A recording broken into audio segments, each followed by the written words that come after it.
যেমন কথাই বলেন ভক্ত পদ ধুল, ভক্ত পদ জল, ভক্ত ভক্ত অবশেষে তিনি সাধনের বল। ভক্ত পদ ধুলো, কোন ধুলো রে মা?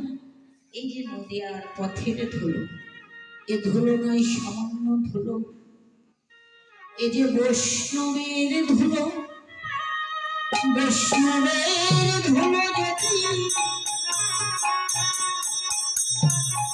যদি গঙ্গার জলে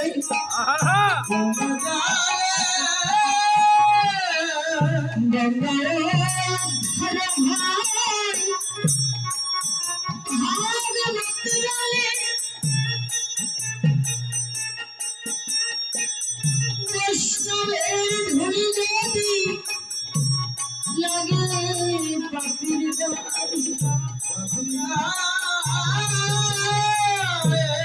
পুষ্পের পিছনে পাখি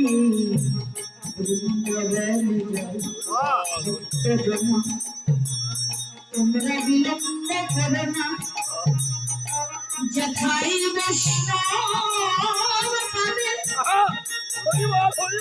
যথাই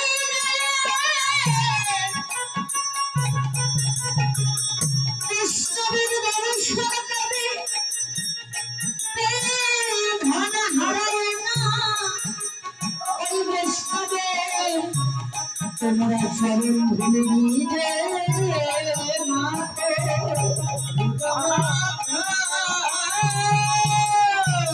যদি বৈষ্ণবের কৃপা হয়ে যায়, ভগবানের কৃপা হতে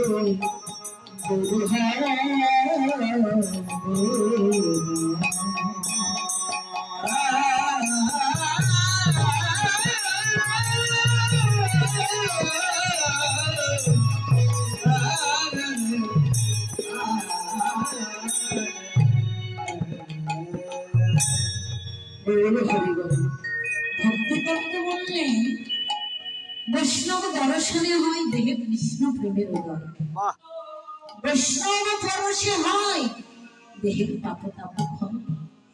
ভজনে ভজনে মন ওই বৈষ্ণব চরণ, যে চরণে বিনে ভাবে মেলে না অন্য কোনো ধন। ভক্তিতত্ত্ব বললেন বৈষ্ণবকে যদি প্রথমে দর্শন করা যায়, অবৈষ্ণবের কিন্তু কৃষ্ণ ভক্তি উদয় হয়ে যায়। যেমন প্রতিদিন হেঁটে যাচ্ছে, একদম তিলকধারী গিরিধারী বস্ত্র পরা করে জপের মালা নেওয়া মানুষকে যদি আপনি দর্শন করেন, তাকে দেখে কিন্তু নমস্কার কিংবা প্রণাম আমরা করে করি না। আমি কিন্তু বৈষ্ণব, আমি ভক্ত না, আমি একটি সাধারণ মানুষ, কিন্তু অথচ তাকে দেখে দেহ কৃষ্ণ ভক্তি উদয়। আর গুরু কৃপা বলে যদি ওই বৈষ্ণবকে এক নিমিত্তের জন্য পরশ করা যায়, প্রেমায় আলিঙ্গন দেওয়া যায়, তাতে দেহের যত পাপ তাপ সব বিনষ্ট হয়ে